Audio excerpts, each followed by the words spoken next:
Hello students, good evening. आज हम जो आपको पढ़ाने वाले हैं वो class 10th board exam, class 12th board exam और जितने भी कम्पिटिटिव एग्जामिनेशन हैं उन सब के लिए बहुत ही इम्पोर्टेंट टॉपिक है जिसको हम वॉइस के नाम से जानते हैं। तो जो वॉइस आज हम लोग सीखेंगे वो न सिर्फ 10th के स्टूडेंट के लिए न सिर्फ 12th के लिए है, बल्कि उन सभी स्टूडेंट के लिए बहुत ही इम्पोर्टेंट टॉपिक है जो कॉम्पिटिटिव एग्जामिनेशंस का प्रिपरेशन कर रहे हैं। वॉइस हर स्टूडेंट को पढ़ना है और उसका लाभ उठाना है। तो सबसे पहले हम जानते हैं कि वॉइस है क्या। देखिए, वॉइस कोई अलग चीज नहीं है, बल्कि यह हमें वह बात बतलाता है कि कोई सब्जेक्ट काम कर रहा है या सब्जेक्ट के साथ कुछ घटित हो रहा है। मतलब कि क्रिया का वह रूप जिससे हमें यह पता चलता हो कि a subject is doing something or something happens with the subject, ये हमको वॉइस बतलाता है। एक बार फिर से ध्यान दीजिएगा, क्रिया का वह रूप जिससे हमें यह पता चलता हो कि कोई काम सब्जेक्ट कर रहा है या सब्जेक्ट के साथ ही कुछ हो रहा है, ये हमको वॉइस से ही पता चलता है। तो आपको बता दें कि जो वॉइस होता है वह दो तरह का होता है, एक्टिव वॉइस और पैसिव वॉइस। वॉइस कितने तरह का होता है बच्चों? दो तरह का होता है, एक्टिव वॉइस और पैसिव वॉइस। नोट कर लीजिएगा, वॉइस दो तरह का होता है, एक्टिव वॉइस और पैसिव वॉइस। एक्टिव वॉइस में हमको यह पता चलता है कि कोई सब्जेक्ट काम कर रहा होता है ना। और पैसिव वॉइस में यह पता चलता है कि सब्जेक्ट के साथ ही कुछ घटित हुआ हो, सब्जेक्ट के साथ ही कुछ घटा हो। जैसे मैं किताब पढ़ता हूँ, मैं किताब पढ़ता हूँ, तो यहाँ मैं सब्जेक्ट है और मैं क्या करता हूँ तो किताब पढ़ता हूँ। अर्थात एक्टिव वॉइस में जो सब्जेक्ट होता है वही डूअर होता है। ध्यान सुनेंगे, एक्टिव वॉइस में जो सब्जेक्ट होता है एक्चुअली में वही डूअर होता है। लेकिन पैसिव वॉइस की जब हम बात करते हैं कि किताब पढ़ा जाता है, किताब पढ़ा जाता है, तो यहाँ सब्जेक्ट तो किताब है, सब्जेक्ट तो बुक है, लेकिन वो खुद कुछ नहीं कर रहा है, उन लोगों के द्वारा पढ़ा जाता है, विद्यार्थियों के द्वारा पढ़ा जाता है। तो पैसिव वॉइस में सब्जेक्ट और डूअर दोनों अलग अलग होते हैं। ध्यान से सुनेंगे, एक्टिव वॉइस में सब्जेक्ट और डूअर, डूअर का मीन्स डू का मतलब करना और डूअर का मतलब करने वाला। अर्थात एक्टिव वॉइस में सब्जेक्ट और काम करने वाला एक ही होता है और पैसिव वॉइस में सब्जेक्ट अलग होता है और डूअर अलग होता है। तो बच्चों, यहां तक आपको कोई परेशानी? अब हम यह जानेंगे कि क्या हम सभी तरह के सेंटेंसेस को वॉइस बना सकते हैं, सभी तरह का सेंटेंसेस का वॉइस चेंज हो सकता है। तो मेरे प्यारे बच्चों, मैं बता दूं आपको कि हम सिर्फ उन्हीं सेंटेंसेस का वॉइस चेंज करते हैं जिनमें ऑब्जेक्ट होता है। आप बोलोगे कि सर ऑब्जेक्ट होता है, ऑब्जेक्ट तो हर सेंटेंस में होता है। नो, ऑब्जेक्ट हर सेंटेंस में नहीं होता है। कुछ सेंटेंसेस कंप्लीमेंट के सहारे चलते हैं। आपको हम पहले समझा देते हैं कि एक्चुअली में सेंटेंस होता कैसे है। देखिएगा,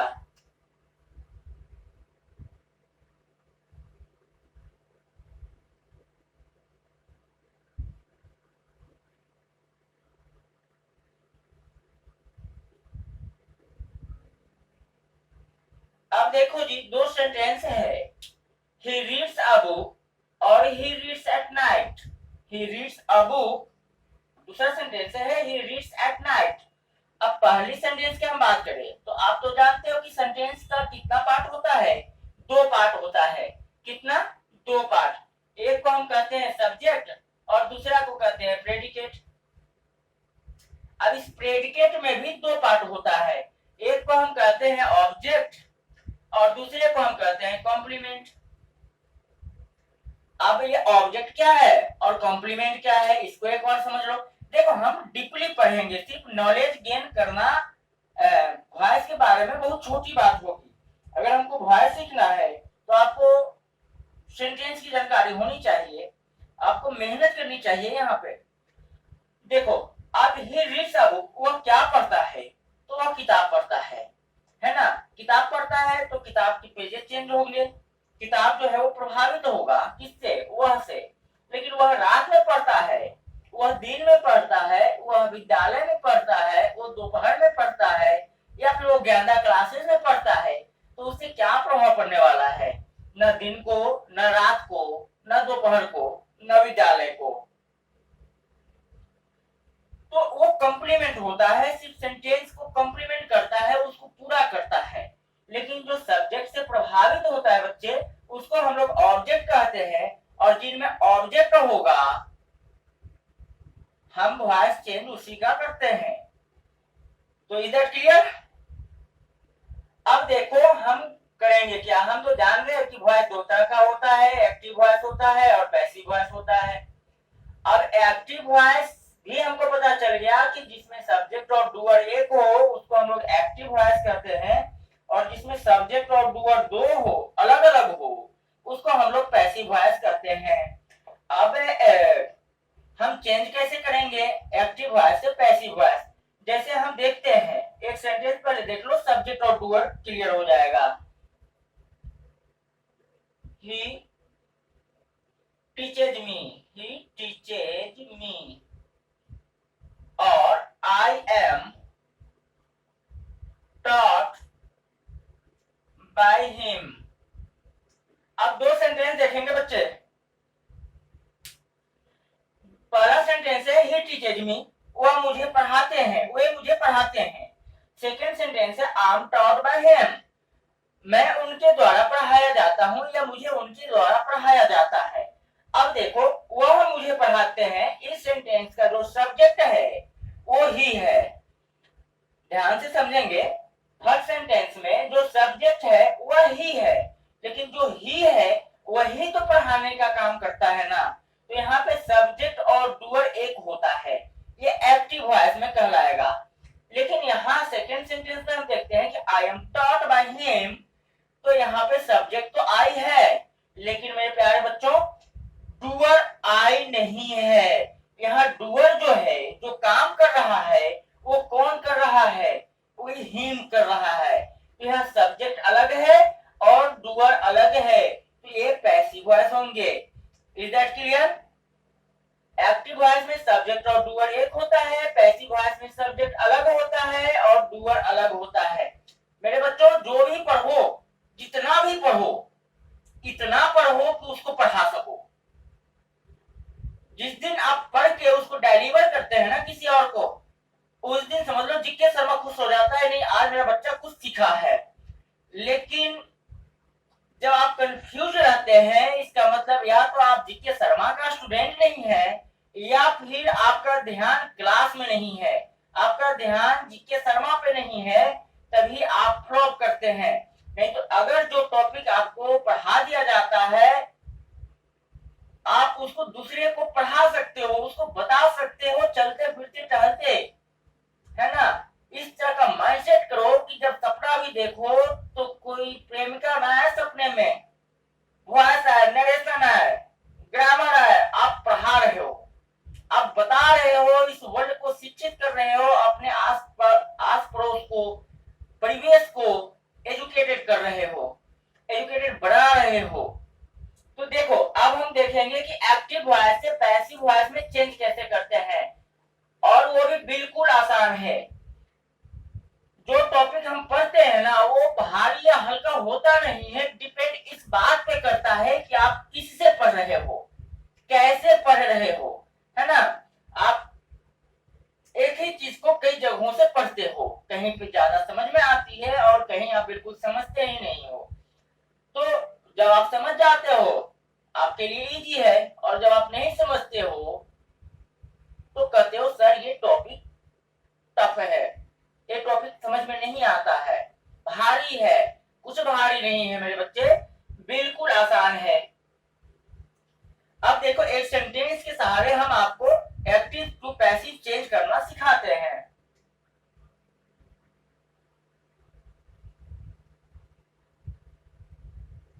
ही टीचेज मी, अब इसमें मात्र 3 वर्ड है और उन वर्ड को अगर हम बांटते हैं तो ही सब्जेक्ट है, टीचर्स प्रेजेंट इंडेफिनिट टेंस का वर्ब है और मी ऑब्जेक्ट है। अब देखो कहता क्या है, आप एक्टिव वॉइस में है क्योंकि सब्जेक्ट और डूअर एक ही है। यह सेंटेंस एक्टिव वॉइस में है।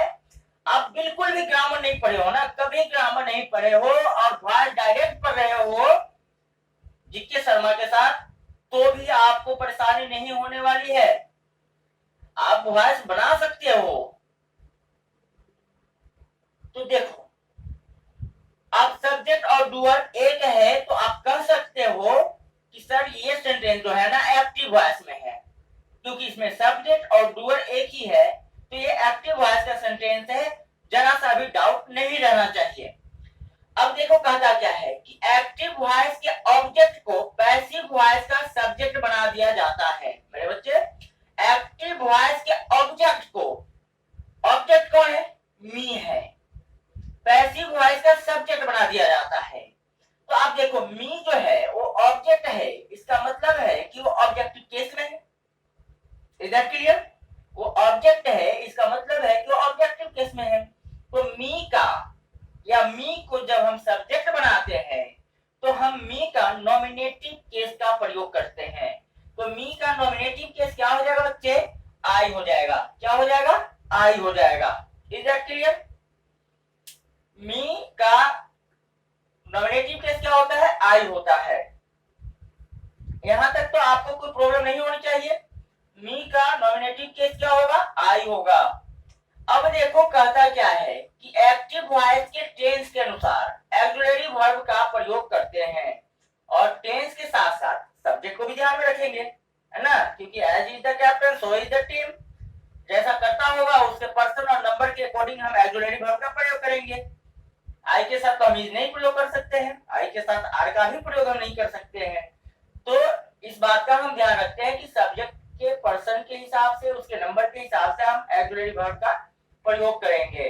तो ये तो हम स्पेशल रूल्स में आपको बताएंगे, लेकिन यहाँ पे ध्यान दीजिए कि ही टीचर प्रेजेंट इंडेफिनिट टेंस का वर्ब है तो उसके लिए हम एम इज आर का प्रयोग करते हैं, तो आई के साथ एम का प्रयोग होगा। किसका प्रयोग होगा? एम का प्रयोग होगा। अब कहता है कि पैसिव वॉइस में जो मेन वर्ब है ना, हमेशा पास्ट पार्टिसिपल यानी कि V3 फॉर्म में ही होगा।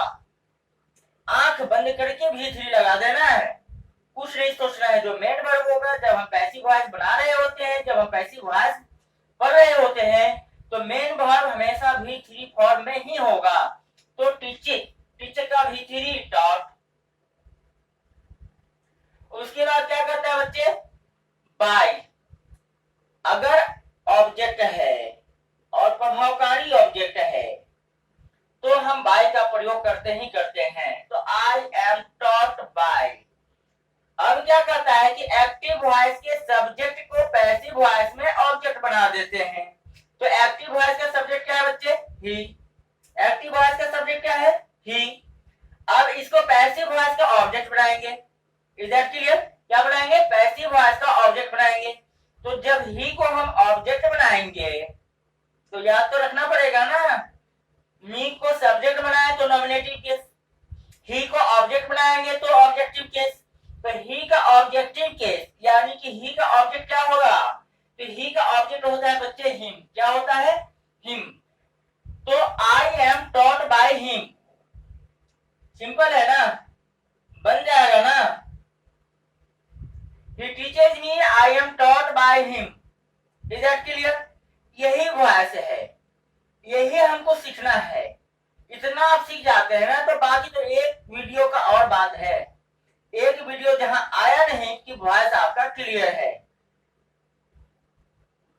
हम कल के वीडियो में देखेंगे कैसे हम बदलते हैं, लेकिन आज एक दो एग्जाम्पल और देख लो। एक एग्जाम्पल से क्या होना है, जितना ज्यादा से ज्यादा एग्जाम्पल का प्रयोग करेंगे उतना ही तो हम सीखेंगे। देख लो, I am reading a book, I am reading a book. अब मेरे बच्चे नाउन का ऑब्जेक्ट हो या सब्जेक्ट हो वही रहता है, तो अ बुक। अब आई के साथ एम था तो बुक के बुक के साथ इज। अब इसके जब हम टेंस के अकॉर्डिंग चेंज करते हैं तो यहाँ पे बीन लग जाएगा। मेन वर्ब हमेशा V3 फॉर्म में, तो रीड का V3 रीड। बाय और आई का ऑब्जेक्ट अभी अभी आपको बतलाया गया है कि मी होता है। तो आई एम रीडिंग अ बुक, तो हम बनाएंगे a book is being read by me. Any doubt, any problem? हमें नहीं लगता है कि आज के बाद आपको पैसिव वॉइस का बेसिक में कोई प्रॉब्लम रहने वाला है। आज के बाद पैसिव वॉइस का बेसिक आपके लिए बिल्कुल क्लियर हो जाएगा। आप धड़ल्ले से बनाओगे। एक वीडियो का वेट है, एक वीडियो का इंतजार है, और वॉइस आपके मुट्ठी में होगा, वॉइस आपके दिमाग में होगा। आप चलते फिरते घूमते टहलते हंसते मुस्कुराते बात करते किसी को भी वॉइस बदला सकते हैं, किसी को भी वॉइस बढ़ा सकते हैं और अपने समाज का नाम रोशन कर सकते हैं। तो बने रहिए हमारे साथ, मिलते हैं हम नेक्स्ट वीडियो में। तब तक के लिए